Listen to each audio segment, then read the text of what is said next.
रानी जी।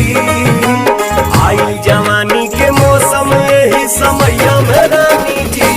महजा हमारे चला चल के संगे मकैया में रानी जी। महजा हमारे चला चल के संगे मकैया में रानी जी।